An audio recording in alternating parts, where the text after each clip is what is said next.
Welcome back to the Dino Vidala Show. Joining us now, once again, my longtime friend, Aasif Mandvi. He was a longtime correspondent at The Daily Show, numerous movies and TV shows, including Matt, my producer's favorite show, Jericho. I'm not kidding. That was Wow. his favorite show. We were talking about before you came on. And he was one of the stars of the series Evil, which was first on CBS and Paramount Plus, now Netflix, and it's become wildly popular on Netflix. Aasif, good to see you. Nice to see you again. You say that like sort of recognizing me, but you're not really sure I'm who not I sure. am. Yeah, no. It's always nice to see you. We'll talk about Evil in a I second. don't see you enough. So this is the way I get to see you and hang out with you, really. It's true. We do it through Zoom, and that's as close as I want to get. Look, I wanted about Evil and about how wildly popular it's become on Netflix, but let's talk about politics too, It's because not a sitcom, Dean. It's a 1 hour. did I say it was a sitcom? You said it was, didn't you say it was a sitcom? No, I wouldn't say sitcom. I haven't Oh, said all right. sitcom since 1990s. I thought you said sitcom. No, TV show on Oh, TV Netflix. show. Very popular. It was on It's very CBS, popular TV then show. Paramount Plus. 4 seasons, just wrapped up the fourth season, which may or may not, like Ted Lasso, it could come back. Come There's a back. lot of fan support for A this lot that of fans wanted to come back. A lot of people, even Stephen King. Stephen King I saw that. just tweeted about how much he loves the show and it's his favorite, one of his favorite shows. Well, So Stephen King's rich enough to finance it to produce a fifth yeah, season. I mean, I would bring him on. I mean, it's not up to me, but I would bring him on as an EP. I'd even give him a part. I think we should give him a little part in it. Make him one of the team, like just every now and then. Like he's like the Huggy Bear of that's an old reference. Starsky and Hutch. Starsky and Like we go to him Wow. when we need like some Special supernatural. where are the stuff. demons hiding? Where are they? Where's the If people don't know Evil, none of this makes sense. If you know Evil, there's supernatural component to it, and it makes sense. It all makes sense. Yeah. Okay, let's talk about the election stuff. We'll have some all right. fun. We'll talk the medicine first before we get to the fun. Although you can have fun with the election stuff. Look, 5 weeks ago, we were talking Plan B, like what country we're moving to, and people were really, and you have various ones you can go to because you've been all over. You were born in various countries and raised. Yeah. And you did your work with the CIA and whatever you did. Now, Vice President Harris is leading or tied in every single battleground state. Like this race is on. What's your reaction to this unbelievable switch? I mean, look, I'm so glad that Biden made the decision that he did. I think that we have a real shot now at winning, which I think a lot of us were obviously really incredibly worried for a long time. But at the same time, I also feel like I don't want to just get too rah-rah about it. Because especially within the South Asian community, I know everyone's very excited that we have a woman who is half South Asian, could potentially be the president of the United States. But at the end of the day, it's like we still have to hold her accountable to the policies. Like we still have to press on the policies and the issues that we care about, and not just turn this into a pep rally. And so I just think that it's important for us to press her, continue to press her on the policies that we care about, And by the way, you mentioned, because you are part of the South Asian community. In fact, you're the leader of it. I think you were voted on in both. He's one of the big leads. What can you share about the Indian community in the States? Like I've seen different articles on it. Is there a lot of enthusiasm? Is there a lot of excitement? Or is it more like what you're saying? Some parts are really excited and some are still very cautious and saying, look, we got to see more. I think that in some ways we're very excited. Obviously, there's people that are very excited. And I think there's also a cautiousness and a sense of I think there are a lot of people who are still wanting to hear language from Kamala, the vice president, about Gaza and about Palestinians and about Palestine and the war that's going on there that we haven't heard yet. And I think that's really important that she changes her rhetoric on that. And, I think it was a big mistake for them not to have a Palestinian American speaker at the DNC. I think it was a huge strategic mistake. And that speaker should have been me, of course, right? It should have been you. Right. That's the thing. It's not even political. It's just personal. I'm like, there should have been a speaker, and that person's name is Dino Vidala. Should have been Dino outrage Vidala. on behalf of the entire community that Dino Vidala. Yeah, exactly. to speak here, and I'm going to open with a joke, couple of jokes. I'm half Italian, half Arab, folks. Let me do Yeah, my there you joke. go. You remember you said that old joke? I'm heavily armed. Yeah. That's an old joke. I haven't done that in a long time, but yes, half Sicilian, half Palestinian, which means I'm heavily armed. Oh, That's a joke that's it's not 20s. so funny now. Not so funny now. Yeah, well, at the time it was hilarious. It Yeah. was one of the best. But no, but when look, there are people who are very invested in what's going on in the Middle East, and they have been that are not just Palestinians, not just brown people, No. various people who are cautiously optimistic with Harris. Because look at the DNC, she did say things that no Democratic presidential nominee had ever said at a convention Yeah, but about dignity and that kind of stuff, right? And you're absolutely right. self-determination. No, And but her that's rhetoric, but policy is everything. I mean, so yeah, policies. I just want to say Here's the I thing. applaud that. Policy is everything, though. Here's the thing, Dean. You can't call for a ceasefire when you are the fire.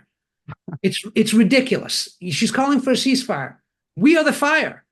America is the fire. And the problem here is that the majority of Democrats and independents and even many Republicans want there to be an arms embargo.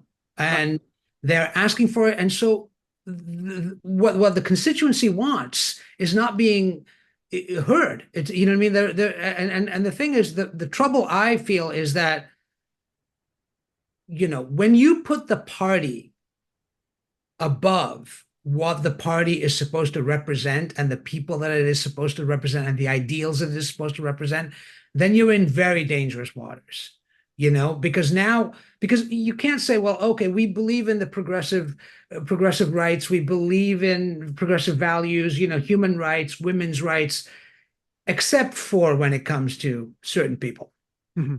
We believe in law and order. We believe in the rule of law, except when it comes to certain laws, because we are violating our own U.S. laws by funding war crimes. We are literally, and she's running as a prosecutor.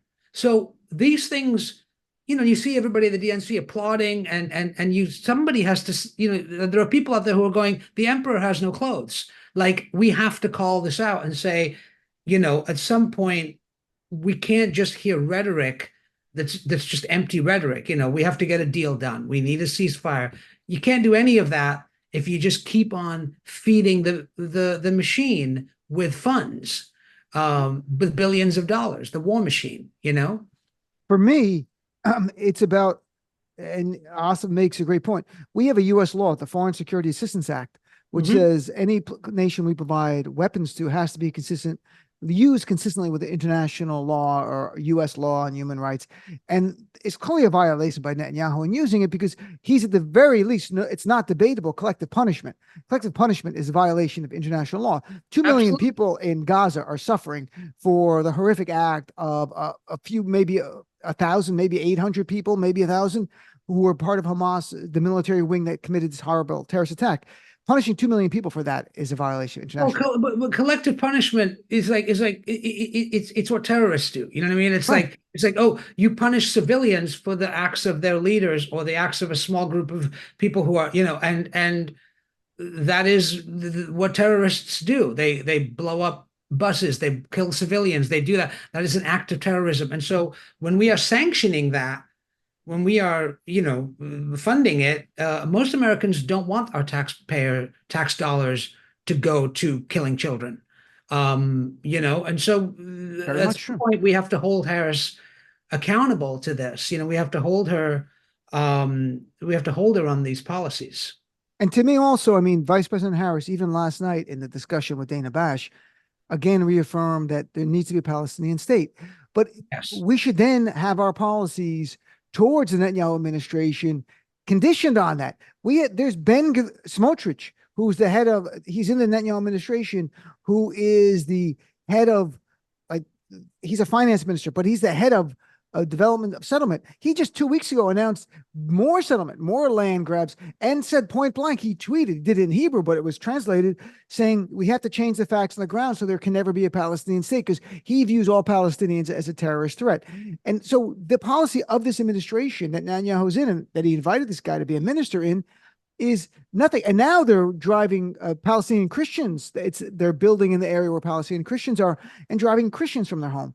And I don't understand for the life of me why doesn't this matter? Like, why doesn't it matter that I can understand Muslims on the right, like we don't care about Muslims, but they talk about Christians all the time. Why don't they care that their fellow Christians are being driven from their homes now by right-wing radical settlers? And they're not mainstream Israelis, but they're right-wing, but they're doing it under the protection of the Netanyahu administration. We have to have, the Democrats have to really have some integrity in what they, you can't just talk the talk. You have to walk the walk. And if and we can all see it. We all see the hypocrisy in the language, that it is that, oh, well, we'll talk about human rights. Well, yeah, but not for everyone. We're talking about women's rights. Yeah, but not for everyone, all of that stuff. So, and I think a lot of it has to do with our government and the way our democracy is set up. There's far too much money from special interests, lobbyists, Yep. all that across the board, and you don't see. And many of our government officials are cowards, and they actually are more interested in getting reelected than they are in actually servicing the values of their constituents or the people that voted them into office. So, as long as you have our government working for lobbyists and special interests across the board, not just in this one instance, but in I agree. Instance, we don't have a democracy that actually is for the people anymore. It's for a very elite group of people, and that's part of I think that's a big part of the problem.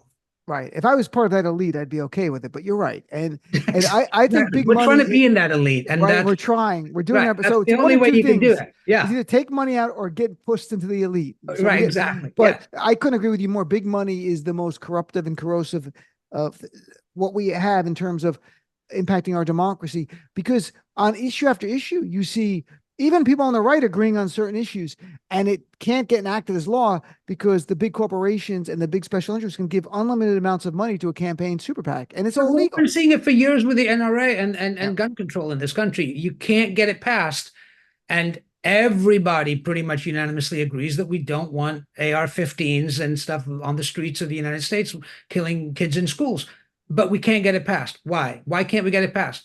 And it's very simple. It's that we no longer, the people no longer are.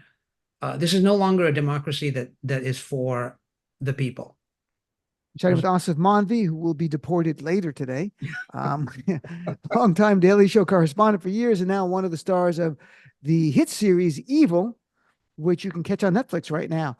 By the way, and we'll talk Evil next. Last night, Vice President Harris and Tim Walz sat down with Dana Bash at CNN after corporate media is screaming and clamoring, "You've got to sit with us. How dare you do this?" But I think on some level, I've never seen corporate media less relevant and increasingly less relevant to the point, because their ratings are even smaller, that I don't know if it matters anymore. You can go on podcasts that are leaning towards your side and reach more people than 400,000 or 700,000 on CNN. Their average primetime ratings are like 700,000 on CNN right now.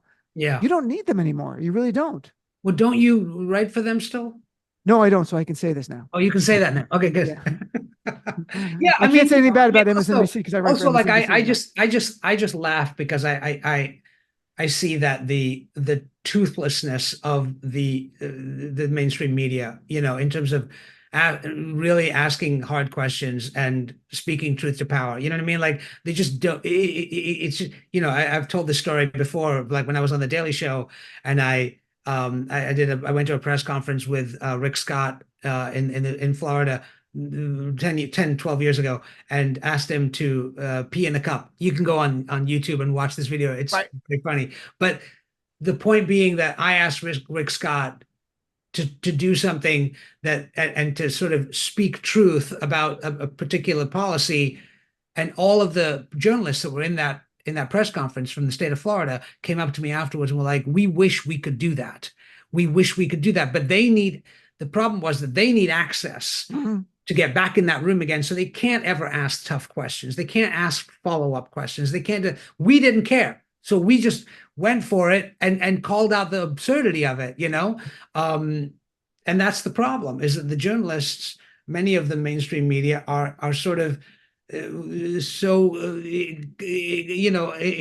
in bed with the politicians and stuff, because they want that access. They want to be, and so they never really hold these people's feet to the fire, And that's why we have people like you, Dean, who I am holding people's feet yeah. to the fire. That's when they come on. So look, when you watch the new iteration of the Daily Show with the old host, Jon Stewart, the host that you worked with for years, it's Yeah, only on Monday, but I mean, I'm not sure if you watch it at all or if you see clips of it. I do. I watch it. I do. And and I What do you think think? Is I'm, it you doing the know, same job that it was always doing and better now, more needed than corporate media? Or yeah, I mean, I think it's, I think that the thing with the Daily Show, I think now is that it feels sort of like a lot of people are doing that now. But John is still the best of the best in that regard. So, but it feels like now we've kind of got the situation where uh John does Monday nights. They're gonna have to find a real host because John does Monday nights, and then the rest of the week is just anybody who's available. You know, it's well, like, everybody I would imagine everyone, Jordan Klepper does a good job. Everyone, yeah, they all, they're all great. I mean, don't let me wrong. I Jordan's think your buddy. all I those know. guys, Right. Jordan, the whole The other team people, there, whatever the names are, exactly. It's they're Jordan, got right. Jon Stewart, Jordan Klepper, and I the only other. watch it on Mondays. I only watch it on That's Mondays. what about John Oliver? In terms of he does deep dives with less demand for punchlines. Like he did one on the Middle East about a couple of months ago. That was just Yeah, he great. did. And on some other topics, He's been very outspoken and very brave and really going out there and really I think he is doing a tremendous job in terms of that position that he holds and talking about things and going into a deep dive. His thing on UFOs the other day, mwah, brilliant, amazing. amazing. I have to go back and look at that because people always bring up, did you see John Oliver on this or John Oliver on that? And I'll go back and watch, Yeah, like the Clarence Thomas one where he had the Winnebago and offered him $1 million a there you year to go. retire now. Yeah, And said he very had to good. talk to the legal department Yeah, at HBO and go, it's a real offer. He's like, yeah. I'm making a real offer here. If he were to accept, it would have changed the course of history, but he didn't. So, let's And a talk big about, shout out to Tim Carvel, who was his head writer, who was a former head writer of The Daily Show. The secret sauce on that show, I think. you've mentioned it before and people have talked about Tim Carvel being such an important part of John Oliver's success. Yeah. So let's talk about your success, my friend. Evil. Yes. It began on CBS, went to Paramount Plus, just finished fourth season. It's also on Netflix now. If people haven't seen it, you were on before and talked about it a little bit. We talked about the gin episode and stuff like that. Tell people a little bit about what the show is because they can go watch it on Netflix tonight. Start with season one. Well, the first two seasons are on Netflix now. The rest of it, the whole four seasons are on Paramount Plus. You can watch Right. all of it. It's It's a sitcom, right? it's a sitcom. It's not a sitcom.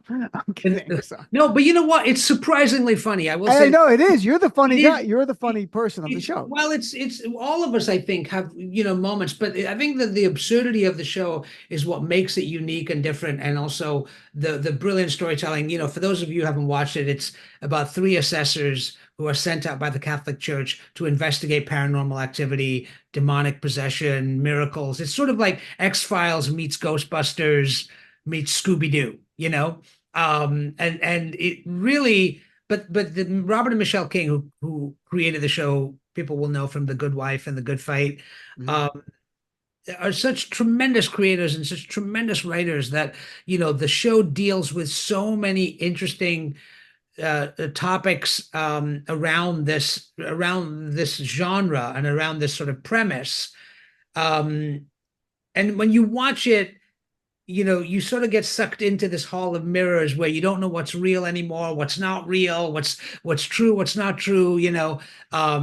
There's demons, and then there's also like laughs and weird, absurd things that happen, and it sort of presents as a procedural, but it actually is so much more than that. And you can tell because the fans, including Stephen King, Sure. who has come out, and talked Very about it big. on Twitter about how much he loves the show. But the fans are so passionate about the show, and as the show has gone along over the last four seasons, especially now that it's on Netflix, first two seasons, people are finding it and becoming obsessed with it. I mean, I get stopped in airports now of people being like, "Hey, I started watching your show." You're saying as a Muslim, you didn't get stopped in airports before? Yeah, Is that well, what you're that's what I was about to say. I get stopped Oh, for good reasons now. oh, Like, I ruined it. I'm sorry. We'll not by cut that out. TSA, but like the people in line, Right. It's Um, not. Oh, so I that's once. pretty funny. I'm not even kidding. I'm not kidding. Completely true. I got picked for random profiling. It's like 12 years ago, You, and yeah, and I the did. whitest guy in America? But my last name's Obidala, and the guy. I'm not even kidding. The TSA guy is patting me down and goes, "I love your special comedy, Acts of Evil on Comedy Central." I'm like, "You recognize me from Acts of Evil, and you're still patting me down." Yeah, I I mean, that know. was real. That was during the Acts of Evil tour. So it's like 12 years ago with Yeah, me and yeah, yeah, Ahmed yeah, and Aaron Cater and Maz. And the guy. I'm like, "That's so funny." I'm like, yeah. I forgot I should Well, use that in my act. I did a whole video that's on YouTube about how to behave in airports if you're a brown person. This was a few years ago. We put this out, and and it gives you tips and pointers on not to say Habibi too much. Just things like that. That I did a whole joke. Go by. Let's make it all about our acts and our comedy. Giving advice to brown people: if you want no problem in the airport, I would tell them dress white, make your flight. There you Dress go. brown, never leave town. Right, Exactly. and I There would you do the go. whole There thing you there, and go. I'd give them There you go. advice about what that meant Um, and that kind of stuff. So getting but you back know what's to, great about, but I'll tell you, going back to Evil, yeah, I want to get back to it. Yes. um, we have this, the other cast members. So Mike Coulter, Katja Herbers, myself, Michael Emerson, who people know from Lost, and Christine Lottie, amazing. Well, Andrea no, sure. Martin, who people She's great. Yeah. is amazing on the show. She's so good on this show. And and what I was saying was that people stop me in airports, like just people walking through the airport going like, "Oh my God, I started watching Evil."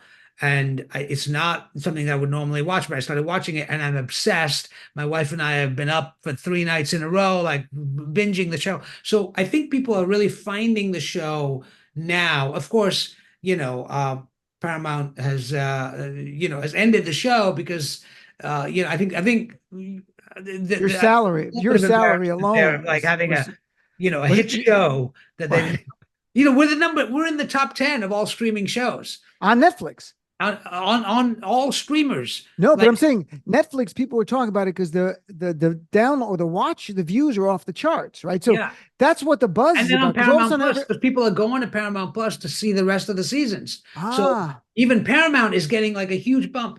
And so, when you have a hit show like that, the thing you do is you cancel it. that's the business model. They're like, That's the it's like the business model. producers. This is It's like why the these producers, streamers, this is why right? everyone's doing like these streamers are like going down. They're going down the tube. Like you're canceling hit shows. Like, what's wrong with you? You know? No, your show is the version of the producers where like we want to have a show that bomb. It's a hit. We're ruined. This is Right, terrible. exactly. This must be a write-off. Exactly. This show. Oh, This is yeah. awful. How are you doing this to us? Oh my Yeah. God. What did we do? We didn't want it to be a hit. Now it's a huge hit. So what Um, happens? I mean, look, people, I've seen more articles now about it than ever. I'm not even kidding. yeah, Like to prepare to it chat is with you, I was true. looking at some stuff. They're everywhere. So is there a chance that they could pick it up and say, we're going to do this like Ted I Lasso, hope but so. I evil? mean, I think, look, we're all ready to do it. The cast is ready to do it. The Kings are ready to do it. They want to do more. I think there's another 2 seasons there in terms of stories and stuff to talk about. There's plenty of evil to delve into. So, I think that our hope is that somebody else will, find us and be our dance partner, and take it on because I think it has proven itself to be a tremendous show with a passionate audience that has just been growing over the last few years, and now people are incredibly disappointed. Like, oh, we only Right. got 4 seasons, we need more. So I'm here. We're all here, and if somebody is out there Well, to do it, Dino Bidala Netflix, Productions, you know. Netflix, Dino Uh, Bidala Productions is interested. there By you the way, go. is it true in the finale, on without giving anything away, the last finale, your real wife and child are in it? Not in the finale, but they're in the one of the last One of episodes the last episodes, I read an article. where our Doppelgangers. characters, so our characters meet our doppelgangers in the show, or we see them online. And in the script, it was written that Ben, my character, who's a tech guy, kind of a single guy, his doppelganger is like a family man from Seattle. This guy who's got a wife, kid, and originally it was just written as like, oh, he sees a video of him playing with his child, and I said to Robert King, I was like, why don't I just get my own son? He's the same age, like come in and do it. And Robert said, that's a great idea. And why don't we get your wife to come in and do it too? So my wife and son came down to set, and they play the wife and the child of the doppelganger in the video. So it was really kind of cool to just get to be on set with my 4-year-old, who took to it like, a fish to water. Like he was just like chatting with everyone, like entertaining the camera crew. Like he was just, and the best thing was he was able to do, you have a lot of repetition in acting. Right. You do the same thing over and over again. So when we say, oh, drive the train over daddy's foot, like play with the train, he would do it exactly the same way. Great, took great direction. That's great. My wife was a nightmare, total diva, wanted the green M&Ms in the dressing room, would not come out of her room until the whole I have an idea. Why didn't you say like, why don't we have my white looking brown friend on the show too? And I think I get it, like Dino Vidala. Like, oh yeah, okay, that's great. So he can be in the episode. No, you know what was great? Shefali, my wife, was so nervous, and because she's not an actress. She doesn't come from this world at all. She's a former lawyer who now works in the NGO world, and she was so nervous about it, and she was, and it was fun to see somebody who's so competent and great at what they do be completely out of their element, and then we're going home after, we were there for 12 hours because that's what happens when you're on a set. We're going home, and in the van, she says to me, she goes, I feel like I didn't do that much, but I'm exhausted. And I said, welcome to my world. This is exactly what it is being on a TV show. You work for like an hour and you wait for 11 hours, And now she's going on auditions every week, right? She's reading the trade. She's right out there. She's got variety. No, it's great. My son has an IMDb page. It's hilarious. Oh, he's gonna have 8 men. Well, Aasif, it was great chatting with again. Evil, EVIL. You can check the first 2 seasons out on Netflix, and the last 2 seasons of the finale just released on Paramount Plus. It's a really good series. I've watched a bunch of episodes. Aasif plays one of the stars, Ben Shakir. He is the funny boy over here, according to what you said in an interview with some other people about. I did say I was the funny boy. You're the funny boy. Aasif Mandvi, the funny boy. All right, Aasif, good seeing you, my friend. I'll see you, man. See you at the finale at the next series, whatever you're in 2 to 3 years from now. We'll catch up again. All right, take care, brother. Bye-bye.